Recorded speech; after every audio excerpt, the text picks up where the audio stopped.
Good morning, afternoon, or evening, everyone. My name is Elivaras, and welcome to a new series on the channel called The First 10 Turns. So this is going to be a little different than my normal faction guides or my how to win as insert faction name here, just because they're not going to be going as in-depth on various things about the faction. And rather, it's just going to be focusing on how to get past the early game on Legendary difficulty this time. We're moving up from very hard. We're going to Legendary. So, the one I'm going to do right now is I'm going to start off with Morathi on Legendary difficulty. And we're just going to go ahead and start the campaign here. Basically, some of the key differences between Legendary. The biggest one in terms of gameplay, well, there's a few in terms of gameplay. So first thing is you get -8 public order on all buildings just as difficulty, or in all provinces just as your difficulty penalty. So that's huge. That's a huge public order deficit, and you're going to be running into a lot of rebellions. Second thing, there's no save scumming. You can't quick save. You can't manual save. You can't save scum. Other things, you cannot pause. If you pause in a battle, it brings you to the menu. So if you pause in a battle, essentially what you're going to find is you're going to go to this menu. You can't move the screen around. You can't like click on units and look at stuff and move them around. So you can't use pause to help you in battle, and you can't use slow motion either. So it tends to be quite a bit more difficult than very hard. Now, AI factions, of course, get a little bit more upkeep penalty, or a little bit more upkeep reduction, and you get, yeah, they get a little bit more upkeep reduction, a little more leadership, but it's not huge compared to very hard. But the biggest things are the public order. You can see I'm -12, which is crazy. So it's the public order, it's the not being able to save, not being able to, what am I forgetting? The other ones I said, not being able to pause in a battle and issue orders, and not being able to slow-mo either. So first thing, I'm not going to go in depth into into a lot of buildings or anything, and into technologies and stuff. I'm not going in depth there. I'm going to save that for when I actually get the actual campaign guide out. But this is going to be the first 10 turns, and what you're going to optimally want to do. So right now what we're going to do is we're going to leave the barracks here. Just conscription halls. We're not going to upgrade it because we're going to end up destroying this, since this settlement over here, once you defeat it, does have a barracks in it. So you're not going to need to keep yours. So I have tried the initial fight of going in against Neheth over here, but what I found is my front line crumbles almost instantly, and it ends up just being basically Morathi and the Hydra versus them, which I usually end up losing just by a tiny, like a small sliver. Sometimes I get crushed pretty badly, but sometimes I get really, really close. But I've done it like 5 or 6 times, and I haven't been able to win that battle. So maybe if you're really lucky or you're really skilled, then you'd be able to win that battle, but it's a really hard one considering you've only got like 2 frontline units, a Hydra, Morathi, 2 archer units, and Harpies, which aren't that useful. So we actually are going to do is we're going to stand over here in front of the ancient city of Kintex. You can see just inside their attack range, but inside reinforcement range from the garrison. The other thing we're going to do is we're going to go into recruitment stance. We're going to recruit, get more frontline. So what's going to happen now is if they attack and I win, then the next turn, I'm going to instantly have these 3 units recruited into the army. If I lose, then I'm obviously not going to be able to recruit. And we're going to have much bigger problems if I do lose here at the very start of the campaign. So there's 2 techs you want to get right away. Battle as Business and Found It on Tyranny. This, you're going to be doing a lot of raiding. Well, not necessarily raiding. You're going to be fighting a lot of battles, so post-battle loot's useful. But Found It on Tyranny is quite strong for +10 growth in all provinces, so I'm going to go for that one first. We're going to leave that there, as I said before, and now let's hop into diplomacy real quick here. Soldrator, probably going to want to ally with them. I usually, when I have played this Legendary campaign a little bit, I haven't found much time to charge down here and take all these territories, and Soldrator provides a little bit of a buffer between me and Hexoatl, which is Mazdamundi's faction in the New World colonies as well, and the actual places that inhabit, some of them are unpleasant. So yeah, I usually don't end up going down there. So I just ally with them. Who you're not going to want to ally with is whatever. What's this faction's name here? Karand. You're not going to want to ally with these guys because they hold the ritual resource site, which you're going to need very quickly if you don't want to fall behind in the faction race. Because in the latest patch, CA did buff the final battle. CA did buff the final battle, so it's a little bit harder. I haven't tried it yet, so I don't know how much harder it is than it originally was, but supposedly it's quite a bit harder. So you're not going to want to fall behind in that race too soon. So what you're going to see here is, very interestingly enough, Neheth is going to take these pretty bad odds. Or, well, they're not terrible odds, but we're going to auto-resolve. And you can see a close victory, lost not too many men compared to them. And because they're right at the end of their range, they're not going to be able to retreat. They're just going to get wiped. So typically at the end of the battle, and Legendary especially, you're always going to want to ransom captives. The money is way more worth it than 6% unit replenishment or plus 100 experience for all units. Definitely not worth it. We're going to do, I guess we can just assign this to Harpies, I guess. We're just going to ransom off those captives. And you see she's just going to die. She doesn't have the movement range anymore.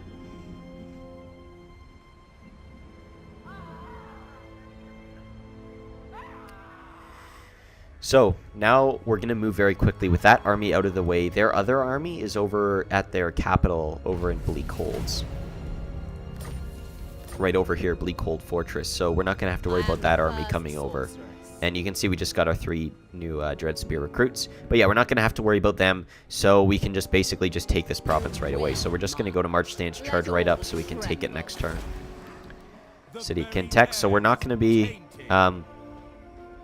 doing any more recruitment here. We're about to get a recruitment building next turn, so I'm going to go ahead and destroy that. Here, Morathi, we're going to go into our skills. Root Marcher is essential right away, so get Root Marcher. If you're really looking to min-max and Legendary, red line, blue line, 100%. Super strong buffs in the late blue line, minus 15% upkeep for all units. And then all of this massive myriad of buffs. You get a ton of buffs here for your early game units in the red line. And then for late game units, or yeah, for late game units ranked 7 and above, you get a ton of buffs with these last four abilities, and you have standard die 2, which is pretty strong. But then in terms of the other thing you're going to want to go for is getting one of these 2 technologies, Tenacious and Insidious, will lock the other one out. But undoubtedly, the one you're going to want to go for is Tenacious. Not only do you get plus 10% post-battle loot and post-battle casualties, but you get the access to this ridiculously strong ability, probably the strongest ability for Morathi. Minus 30% upkeep for all units, minus 50% casualties suffered from all attrition. So attrition, blah, not really that happy about that, but minus 30% upkeep is huge. Grotesque Sacrifices is decent for the magic item drop chance and extra corruption. Rituals of Blood is quite strong, though, for the extra casualty replenishment rate and ward save and such. So yeah, definitely going to want to go down Tenacious, get Absolute Devotion as fast as possible. Going to want to go down Blue Line, also get these upkeep, you know, minus 15%, minus 8%, minus 30%, minus 53% upkeep for Morathi's army. That's huge, especially since she's going to have a lot of your high-tier units going into late game that are going to be very expensive. It's going to cut down on a lot of their upkeep. And then usually early on, what I end up doing is I go Root Marcher, I go Inspiring Presence, and I unlock both of these to max, since this is what my early game army is going to consist of a lot of the time. So we're going to go ahead and check that off and head into the next turn.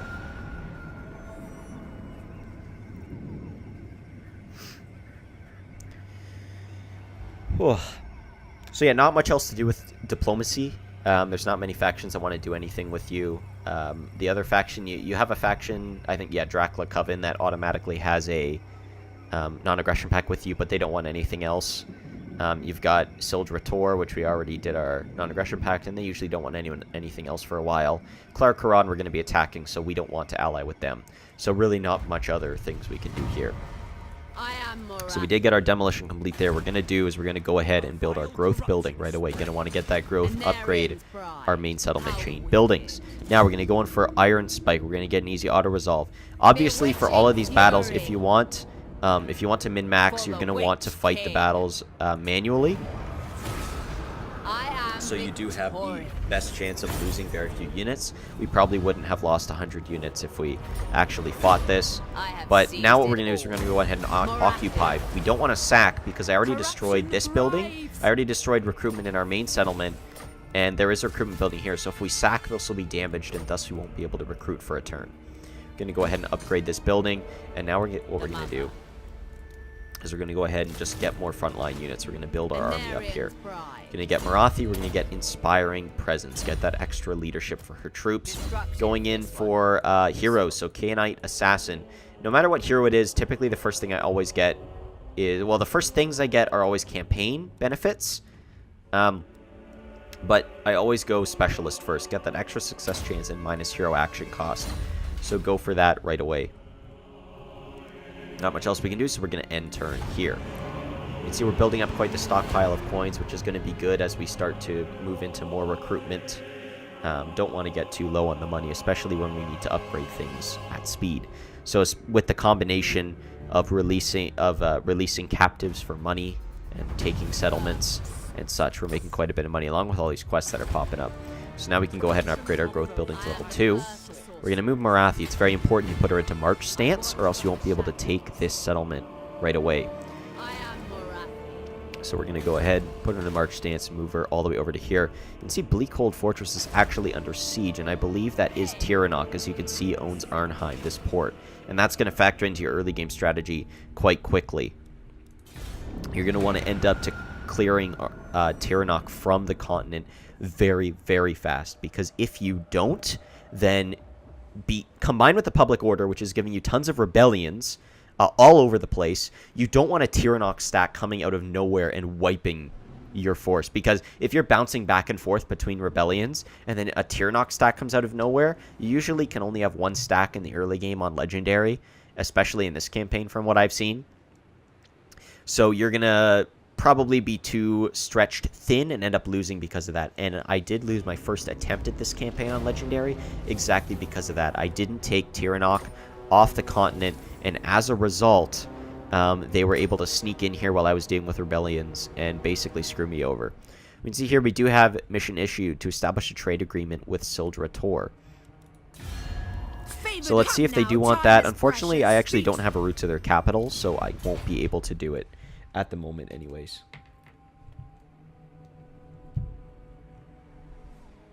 I am the first sorceress. So now here we're going to go into movement. A lot of the time a little trick you can do is you can win the battle. You can win the battle, you can sack and then occupy. Now that assumes you have the movement range needed to get, because when you sack, you're going to move all the way out to about here, and you need the movement range to get an occupy. In this case, I don't think I have the movement range, so I'm just going to straight up occupy. Ambition rises. And you can see it already comes with our another growth building, which is great. So we're going to go ahead and upgrade that. As usual, we want to just recruit some more troops. Let's get one more Dread Spear and 2 more Dark Shards. I am Morathi. We're going to go ahead, get some extra melee defense for our Dark Shards. And then we're going to get some more get the next rank of Specialist for our hero. Now technology, let's see what we can get here. Growth plus 15 all provinces. So this is also quite strong, which you might want to go for. So I think in this case, a lot of these buffs are very, very strong. You can get extra income from ports, casualties, public order all provinces, and growth all provinces, very strong. So let's go ahead and get the extra growth. We do have a commandment. Typically in Legendary, you're going to want to always go for the Demand Highborn Hostages until you manage to get these settlements here, Cultist Gatherings. So for plus 10 public order at the very end, until you get these buildings, you're going to need a lot of public order. So Demand Highborn Hostages is pretty good. And usually, while in lower difficulties, rebellions are very, very good for you because they give you a lot of money and slaying. Or, well, basically you get to fight a lot of battles and get a lot of money and extra ranks and stuff. The big problem is that on Legendary you got to move very, very quickly. And thus, yeah, in Legendary you got to move very, very quickly. And you don't have time to kind of just be sitting around farming rebellions. And they can come up at really inopportune moments, so you have to then backtrack to finish a rebellion and then come back to what you were doing. You can see this doesn't always happen. Tiranoc ended up taking Bleakhold Fortress right away. Typically what I saw happen when I was actually playing twice is they'd have their fort here, and as soon as I got to around here, Bleakhold would come all the way down here and they get killed by Tiranoc, and then Tiranoc would be in barge stance here and I could kill them.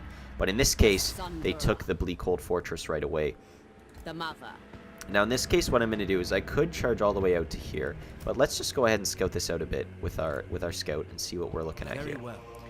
So they've got 0 units in here. They're not going to have much health, and they're recruiting. So really, just because of the fact they're recruiting, we need to move with the utmost speed. They don't have much of an army. They took a lot of casualties in that defeat. So we're going to immediately come over here. Tiranoc almost always declares war on you very quickly. So we're just going to go ahead and declare war on them right away here. And they do have Nagorite on their side. Oh well, Nagorite isn't that strong. And their ally actually refused to join their side, interestingly enough. So the defensive pact was cancelled, and now Tiranoc is on their own. We do have an imminent rebellion, unfortunately, at the ancient city of Kintex. So Demand Highborn Hostage is not coming in when we want it to. But basically what we're going to want to do, we're going to want to come over here, finish off Bleakhold Fortress. We're going to want to charge back here, take out the rebellion, and then charge over here, wipe Tiranoc, and get rid of that port. Because what you're going to see is if you don't get rid of that port, as I talked about, actually I think I talked about it before, I don't remember. I think I did. They'll charge up here at inopportune moments and kind of destroy you when you're dealing with rebellions. And you definitely don't want that. So now what we're going to do, we're going to go ahead and end the turn. They're not going to have a strong enough garrison and force to hold us back here if we do this battle. So we'll see what they opt to do. We'll see if they decide they're going to run away, or if they're going to stay and try and hold the line here. They are actually going to come out and fight.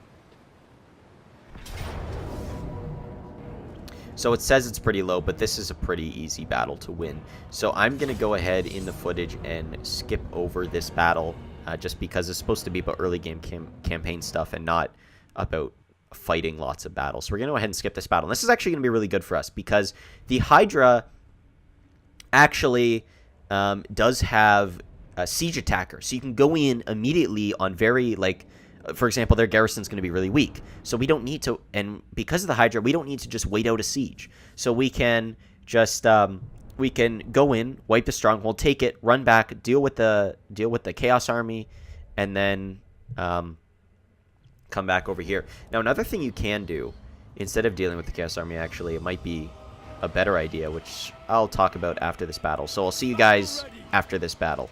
All right, welcome back. We did absolutely slaughter them. They only took, we only took 129 losses. They took 313. So, and their lord ended up being at very low health. Now, it's pretty key to make sure that you don't actually kill their lord, because if you do, then they'll end up getting a fully health lord the next fight. So you want to keep their lord at very low health, let them get away, and that way, in the next fight, you'll only have a very low health lord to face off on. So we're just going to load back onto the campaign map here.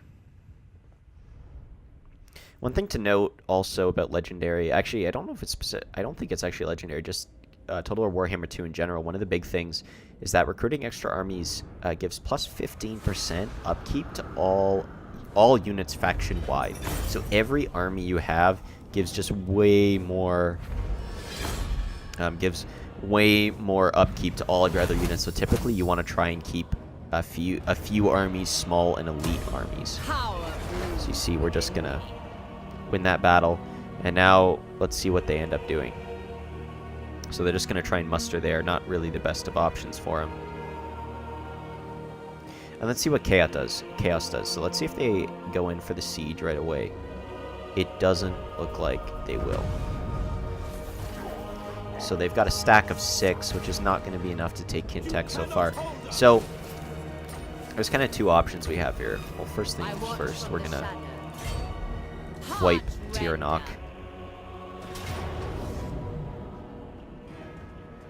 Who are still going to have quite a few units, but I think we can go ahead and just auto-resolve. It is a Pyrrhic victory. Obviously, you'd want to micro that, but for the sake of time, I'm just going to go ahead and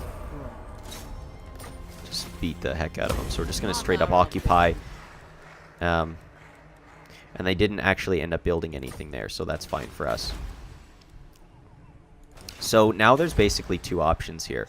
What we can try and do is, let's assume I actually fought that battle out and basically slaughtered them and didn't lose many units. What we could do is we could immediately come down here to Arnheim and try and take that fort right away. That would probably be the ideal scenario. Now, the other thing though you have to worry about is chaos, and these scrubs over here basically sitting in your base, slowly gathering strength. So what we can do, because of how much money we've saved up, what we can actually do is just, well, first over here, let's get a recruitment building. I think we're going to heal up a little bit. And then what we're going to do is we're going to heal up a little bit. We're going to go for Arnheim and try and wipe Tiranoc out really quickly before they can recover. And we're just going to recruit a second lord here. Because unfortunately you can see it does increase faction-wide upkeep by quite a bit. But what we're going to do is we're going to recruit a second lord so they can hold off a little longer against chaos. So let's go ahead and get a sword and shield one for +3 leadership and immunity to psychology. We're going to go ahead and get them. You see it does take quite a huge chunk. We're going to go ahead and recruit here. So let's see what chaos does. Let's see if they go for Quintex immediately here, or if they still hold off a bit. Because if they do come for Quintex right after recruiting their troops, we probably can win that battle. The other thing we're going to have to look at is we're going to have to go and scout out Tiranoc and see if they're already recruiting another army there, because that could be troublesome. Because while we can go immediately into siege battles, it can be quite dangerous just because if we actually have to fight the battle, and it can be quite dangerous because our troops can get like gunned down by arrow fire pretty quickly. So let's go ahead and scout it out, see if they have another lord already. And they do not, so this is really opportune moment for us. So before they can get a lord up here, we're going to want to go out pretty quickly and take this stronghold. So we're going to want to get around to about here. We're almost guaranteed to win this fight just because of Morathi being, so we have got a strong leader. They won't have a leader, and we've got a Hydra. But what we're going to do right now, we're going to recruit some whatever these guys are called, Dread Spears. And we're also going to have Sabioth in our army, which will be good. And now Chaos actually didn't come in. So they're still trying to gather strength. They've got 10 now. But now we've got a combined garrison of quite a bit. So let's check our garrison here. We've got quite a few melee units, a decent amount of ranged units. And they've got in their army, we can see some Marauders. So Marauders definitely not known for being that strong, thankfully. So we'll probably be able to hold this off. Let's go for another Dread Spear. Let's go for, yeah, another Dread Spear and 2 Dark Shards. And see if they still wait longer to attack. I see we are in the negative for income. However, even though we're in the negative, because of the money we're making, we can stay there for a little bit. We're going to upgrade our warehouse here. We're going to, actually, we'll probably save the walls for now. And what we'll do is we'll just get our growth up a little bit further. So we'll hold off on the wall to make sure we don't go too negative. Wait, how much would this leave us with? 800, and we'll be taking Arnheim next turn to give us a little buff. No, I definitely want the fallback in case things go wrong. Fallback on the treasury. Or actually, okay, you know what? Because it takes, how many turns does it take? 2 turns? Yeah, we'll judge it by next turn depending on how much we make for capturing this. We'll judge it whether or not. Basically, what we can do is we can just start the building. And if we end up needing that money back, we can just cancel the buildings. So we don't have to worry too much. Go ahead and end our turn, and let's go and see what Chaos decides to do. Now, ideally, if you were expecting a rebellion, what you should have done, or what I should have done, is recruited a lord before the rebellion actually hit and started buffing up their army a bit. So that is a slight mistake and something you can do better. However, do also note that's going to be extra money you're losing because of that. You can see they're building up at 13 now. Yeah, minus 1,335. That's quite a lot negative. So we're going to do, just to be safe, is we're going to go in here. No stopping me. We're going to encircle. And then we're going to bring Sabioth in here to scavenge. Destroy them all. Yeah, and you'd go in here and you'd actually fight the battle. And for the sake of time, I'm not going to fight out the battle. We're going to say you go in there, you fight the battle, you win, you take Arnheim. You see how much money you have afterwards, how much money you get for that. What you might want to do is just sack it so you can get some extra money. You're going to get money for winning, money for sacking. You can take the battle. If you don't have enough money, what you'll probably want to do is go and sell these buildings instead of letting them complete. And then you're going to want to rush Morathi all the way back here. Now, potentially help with this Chaos Army, but your garrison combined with your extra units here might be able to take it. So yeah, that'll probably about wrap it up for the first 10 turns. So yeah, you're going to go over here. You're going to defeat Arnheim. You're going to charge back over here. Potentially, you'll see if your garrison can take the battle. I think you should be able to win this battle with your garrison combined with the extra units from the Lord here. Win that battle. But if Chaos takes too long to come and actually siege it, you might need to come over here with your main army just so you don't stay in negative upkeep for too long. And then, once you secure these provinces and put down a few rebellions, let your public order stabilize just a little bit, you're going to want to come over here and engage with Clark Harand and take out a lot of their settlements and capture Val's Anvil here. Val's Anvil, not only does it have ritual resource site, it also has a actual building called Val's Anvil, which gives minus 10% upkeep to all forces, which is super strong. So yeah, that's going to wrap it up for the first 10 turns. I hope you all enjoyed. If you have other questions or things you'd like me to go more in depth about, please feel free to leave them in the comments section below. And in the future, we'll have some... Well, in the future, we're going to have more of these first 10 turn guys since they take less time to produce. But I'm definitely going to be working on... putting out the big faction guides. Now, another thing before I leave is you notice the Jagged Horn tribe here. Yes, they are really annoying, and yes, they are here. But here's what we did earlier. We added walls to Iron Spike. So the one thing about Iron Spike is typically what's going to happen is Jagged Horn tribe is going to jump over here and attack Iron Spike. Iron Spike is a chokehold battle. I fought the battle quite a few times, and I've been able to beat the Jagged Horn tribe every time. You can also do is kind of what I did with Chaos. Recruit another lord over here for the extra buff, usually right before the battle. Since this does not have walls, like its walls don't add actual walls, since it doesn't have walls, they'll go in immediately. So right before they go in, like they world route or whatever, beast paths over to here, you recruit a lord, they go in for the fight, you beat them back, and then you can disband that lord. So yeah, that's one thing to know about the Jagged Horn tribe there that you got to be careful about. But yeah, that's going to about wrap it up. I thank you all for watching. I hope you have a great rest of your day. Cheers, guys.